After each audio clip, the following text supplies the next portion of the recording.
사랑하는 성도 여러분, 요즘 세상이 어떻습니까? 한번 잘 보시면은 용서가 있는 시대라고 생각하십니까? 없는 시대라고 생각합니까? 우리가 살다 보면은 개인적으로 서로 잘못하고 그러면 또 미안하다고 얘기하고 용서받고 하기도 해요. 그러나 보편적인 정서는 한 번 찍히면 죽는다. 그렇지 않습니까? 여러분 보세요. 이 대중사회도 보세요. 막 그냥 무슨 연예인들, 유명인들이 한번 잘못하잖아요. 그럼 댓글들을 그냥 완전히 정죄입니다. 완전히 이 댓글에 보게 되는 것은 용서는 하나도 없어요. 그 잘못을 비난하고 정죄하는데 이 사람들의 마음은 급급 받아는 것이에요.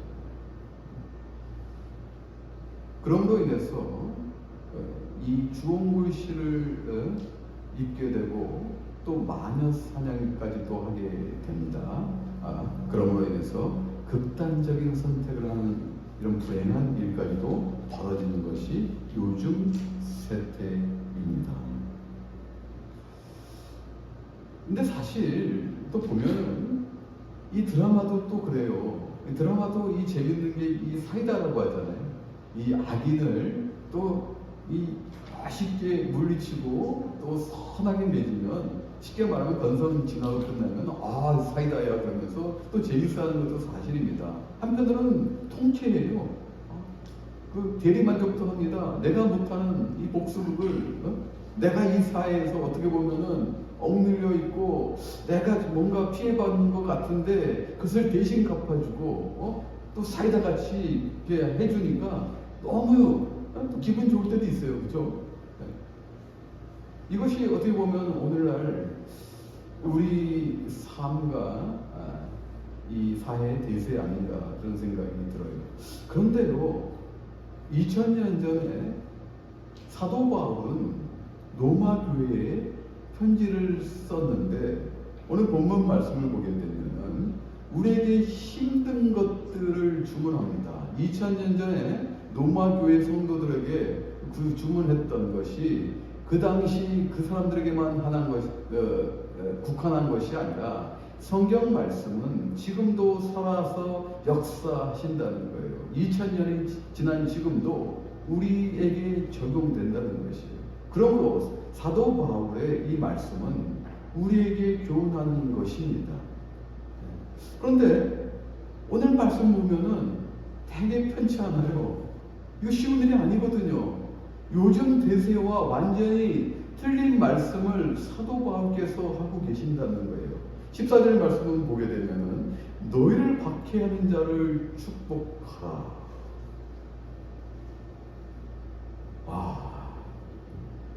이거 쉽습니까?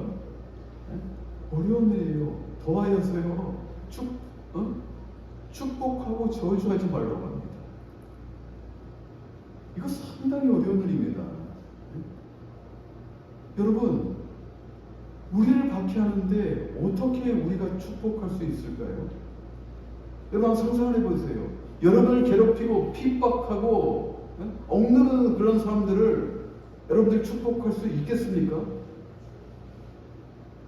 아니면 사실대로 얘기하자는 거예요. 있어요?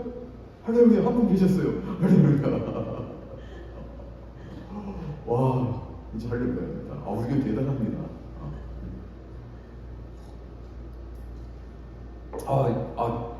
제가 설교를 좀 바꿔야 되겠는데.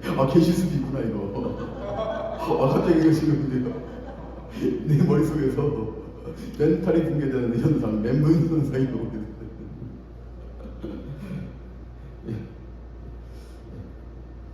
그런데요, 실질적으로 그렇게 하는 사람이 성경 속에 있어요. 누구냐면은 사도행전 7장 60절에 보면은 이 죄를 그들에게 돌리지 마옵소서 하신 분이 계십니다. 그분이 바로 스데반 집사님이세요. 7 집사 중에 한 분이 스데반 집사님인데요. 유대인들에게 돌에 맞아 죽는 그 순간에도요, 저들의 죄를 저들에게 돌리지 마옵소서 하고 순교하신 스데반 집사님이 있어요. 할 수 있다니까요. 그런데요, 이게 어떻게 가능할까요? 여러분 잘 생각해 보세요. 사도 바울은 사도 되기 전에 유대인을 예수 그리스도를 믿는 사람들을 핍박하던 유대 열혈 청년이었습니다. 여러분도 잘 아시다시피 이 사도 바울은 완벽에 가까운 사람이에요. 그렇죠? 그 당시 다소에서 태어났는데 이 다소는 고대 그리스 문명에 있던 곳이에요. 그 당시 고대 그리스 문명은 우월한 문명이었습니다. 고등 문명이고 그 말도 좀 더 이 지식인층 사이에서는 그리스어를 많이 사용했어요. 그러니까 이 그리스 문명과 고대 그리스어를 할 줄 아는 사람이고 또 다소 지역은 로마의 속지였었습니다. 그러므로 로마 시민권자죠.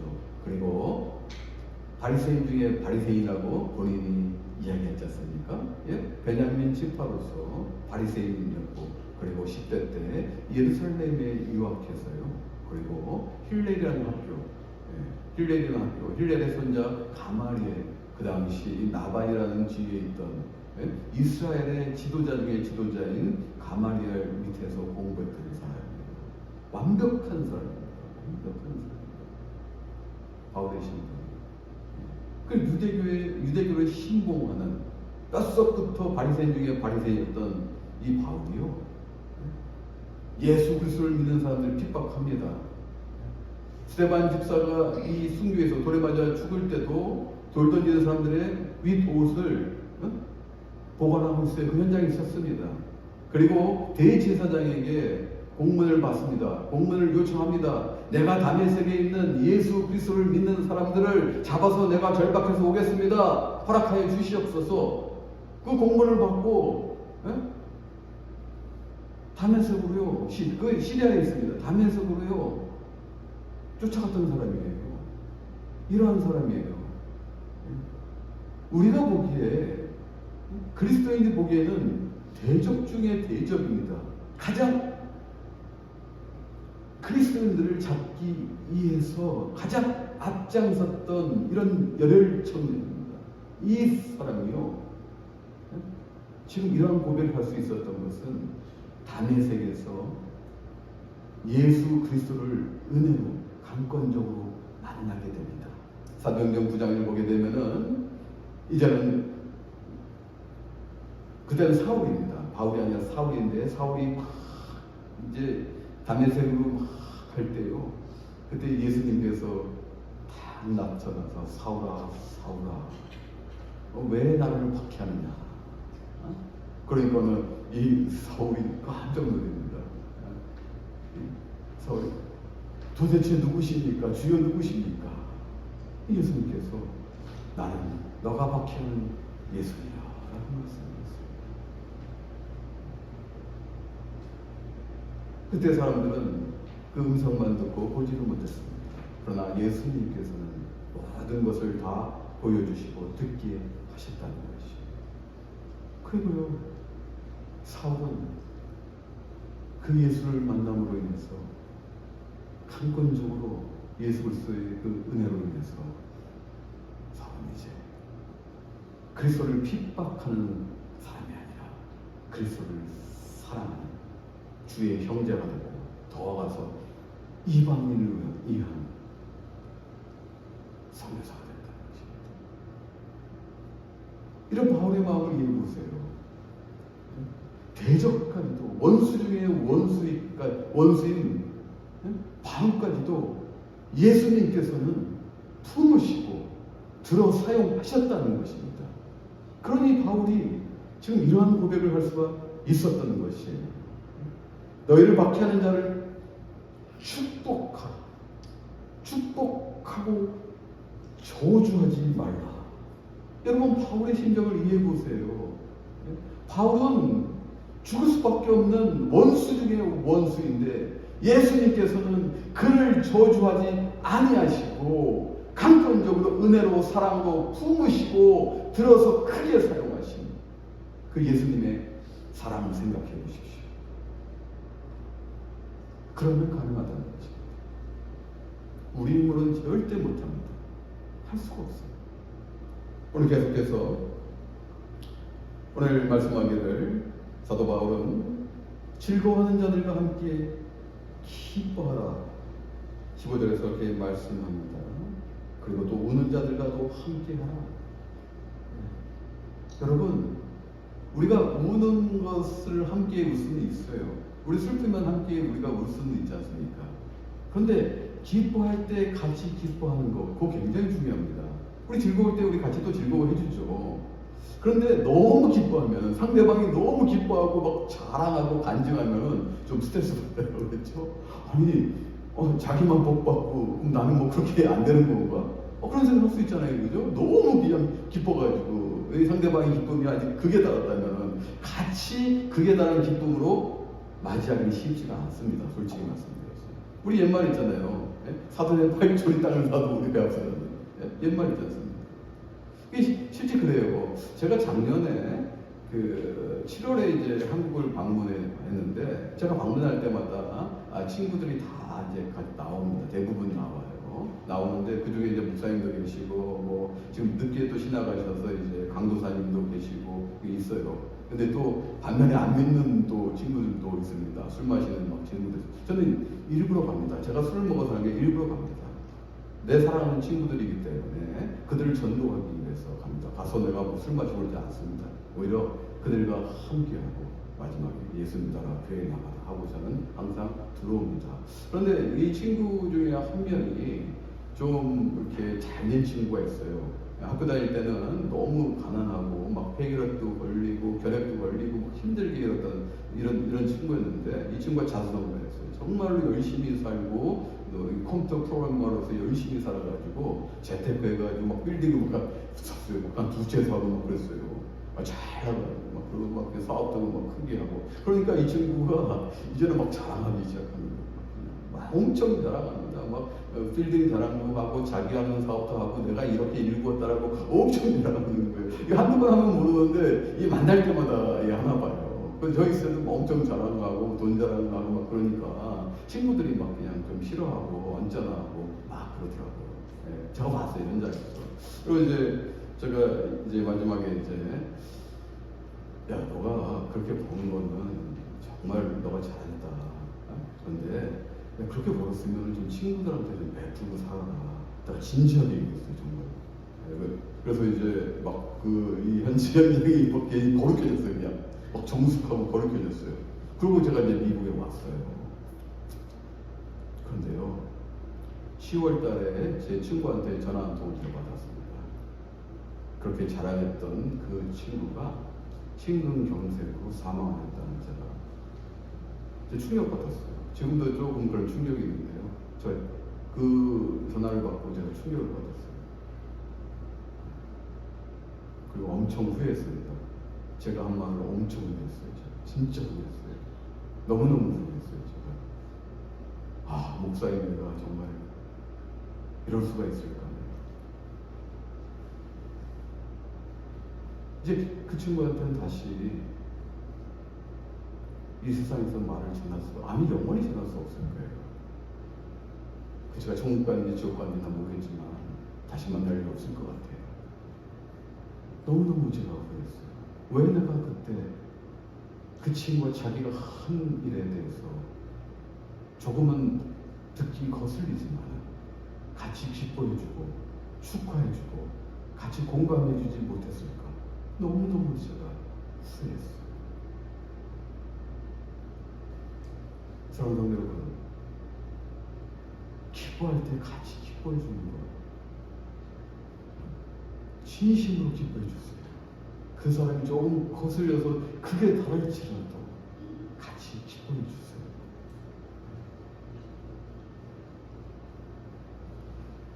그럼 여러분 또 마음에 불편함이 있잖아요.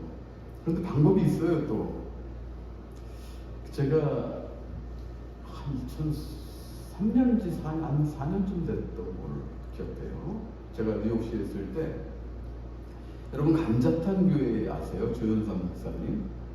이제 조현상 목사님께서 이제 부흥회를 오셨어요. 그래서 모 감리교회에서 이제 부흥회가 열렸는데, 저는 그때 뭐 열혈 청년이었으면 다 쫓아다니는 거예요. 집회는 다 쫓아다니는 그런 시절이 있었습니다. 가서 은혜 받기 위해서 갔어요. 그런데 조현상 목사님께서 그런 말씀하시더라고요. 내 허리에는 기계를 하나 차고 다닌대요. 그러면서 말씀하시기를 내 허리에는 자동 기도 응답기를 차고 다니신대요. 여러분도 자십시오 그러는 거예요.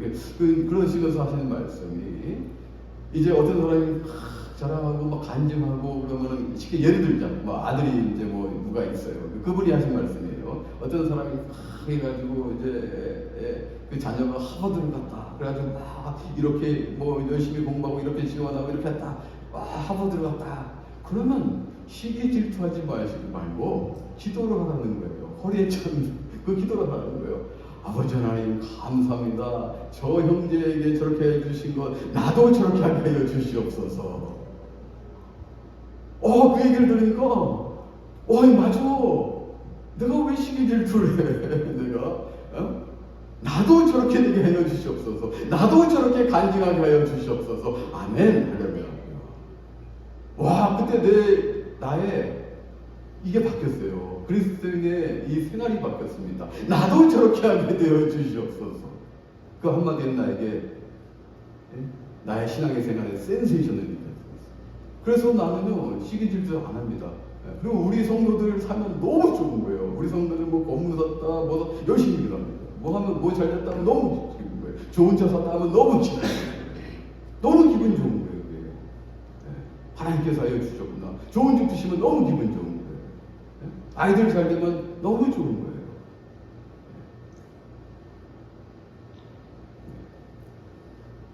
그러므로 16절 말씀 보면은 서로 마음을 같이 하라는 거예요. 같은 생각과 태도를 갖는 것이 중요하다는 것입니다. 그리고 계속하여서 할 수 있거든. 너희로서는 모든 사람과 더불어 화목하라. 18절에 이렇게 말씀하는데, 여러분 화목하라는 것은요, 관계가 좋은 것을 말하는 거예요. 여러분, 관계가 나빠지면은 아무리 여러분들이 그리스도의 복음을 전파해도 그거 들어가지 않습니다. 진짜예요. 우리가 믿든지 믿지 않든지, 믿지 않는 사람들에게까지도 우리가 다가가려면 화목해야 되는데, 그게 관계 설정의 첫 번째라는 것입니다. 우리의 마음을 여셔야 돼요. 우리가 더 포용해야 됩니다. 관용을 가져야 된다는 거예요. 서로 함께 할 수 있으려면, 믿지 않는 사람까지도 함께 할 수 있으려면 여러분들이 그리스도의 마음을 품어야 된다는 것입니다. 오늘 19절부터 21절까지의 말씀은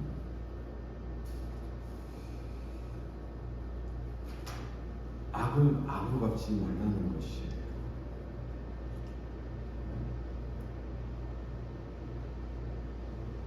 사랑하는 성도 여러분,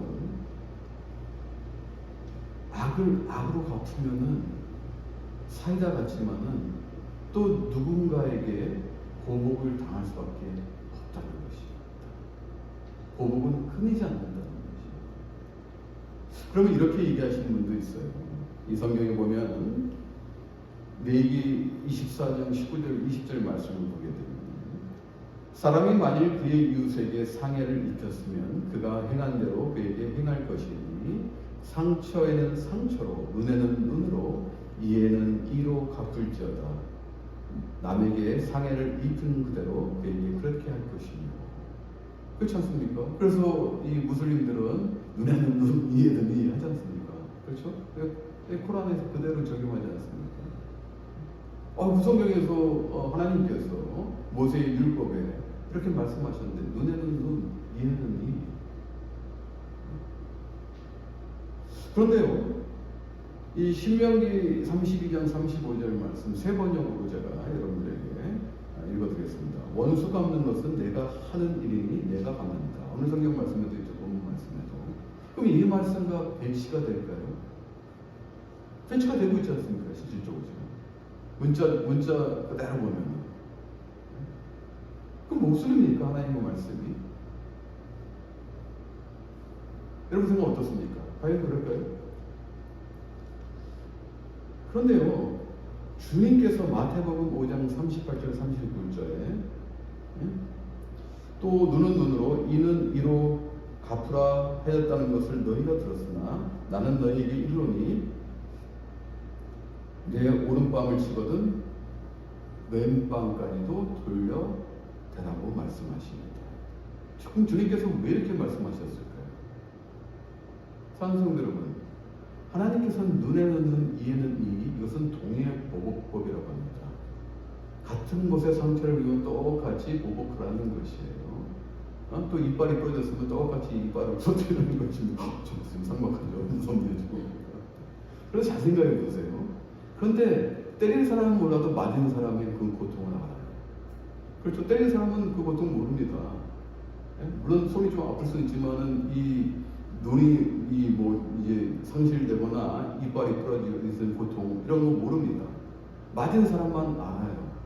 그러므로 이 말씀은 그러한 고통을 알고 있다면 그렇게 보복하지 말라는 것입니다.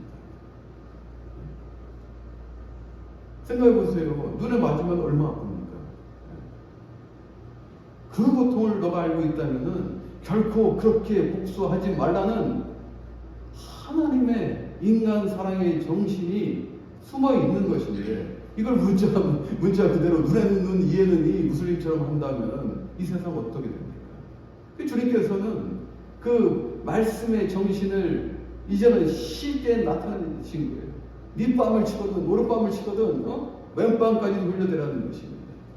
결코 보복하지 말고 오히려 원수까지도 사랑하는 이 말씀이에요.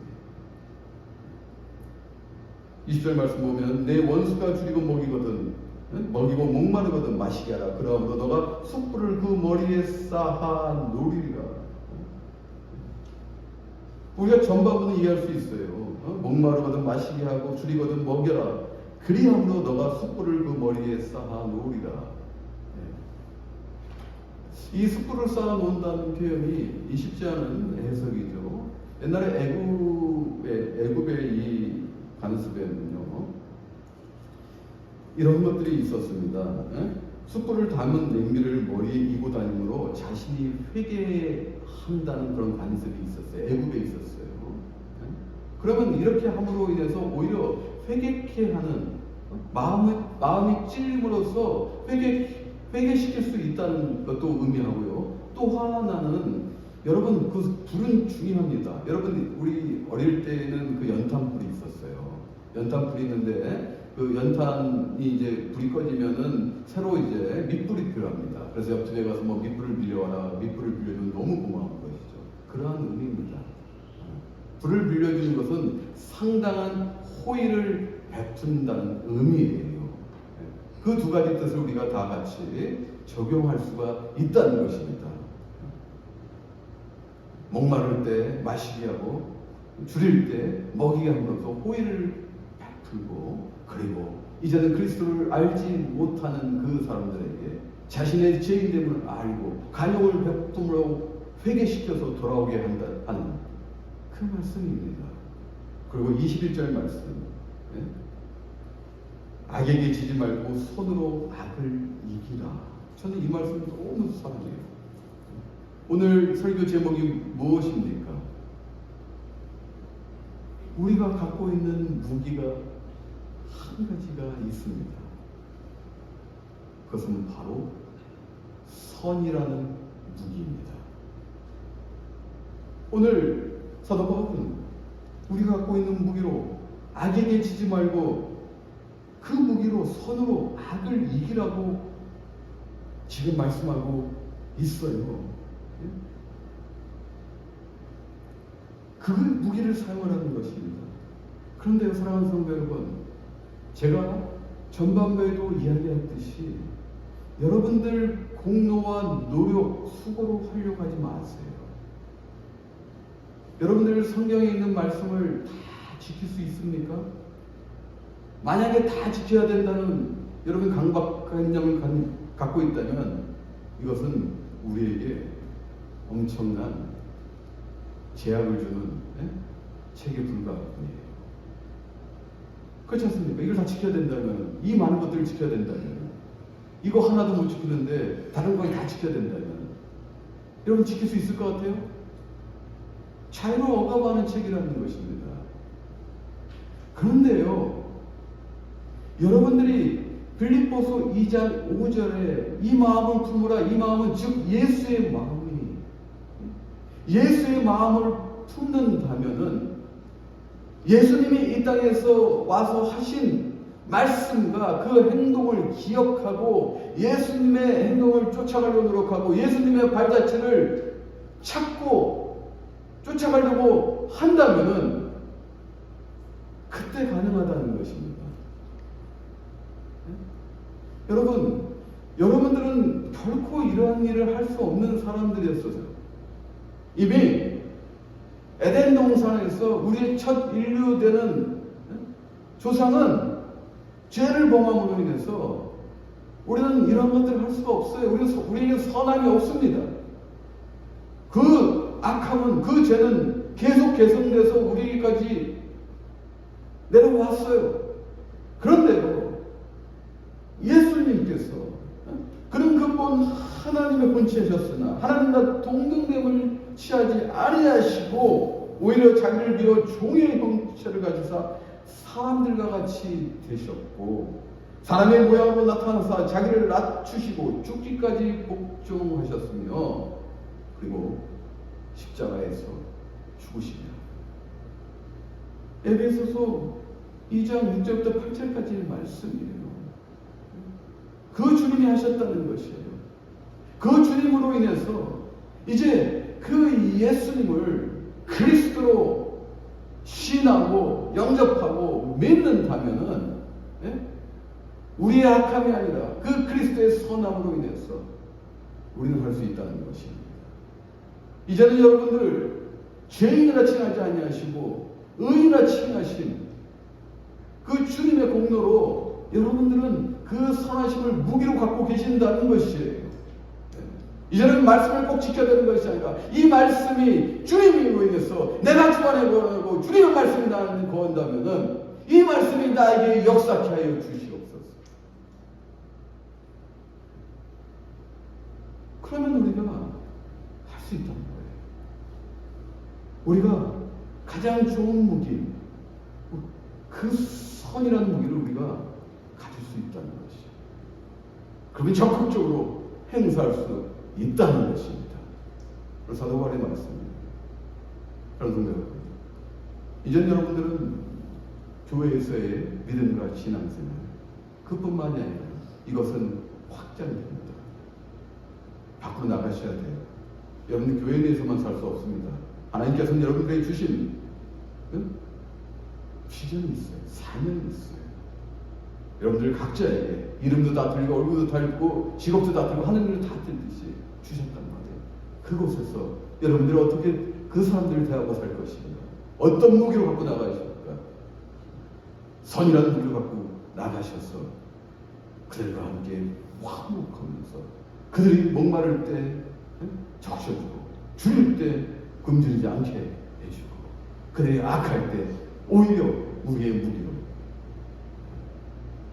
공격함으로 해서 악에게 지지 말고 선으로 악을 이기는 놀라운 여러분들의 그 삶을 이루어 내셔야 됩니다. 그런 성도님 되셔야 됩니다. 그것이 진짜 성도입니다. 알바니 병각교회 성도들은 이러한 놀라운 삶을 나타내고 표현하고 그리고 하나님의 영광을 돌리는 예수 그리스도의 마음을 품음으로 인해서 또 행동함으로 인해서 말씀을 쫓아감으로 인해서 발자취를 이어감으로 인해서 하나님의 영광을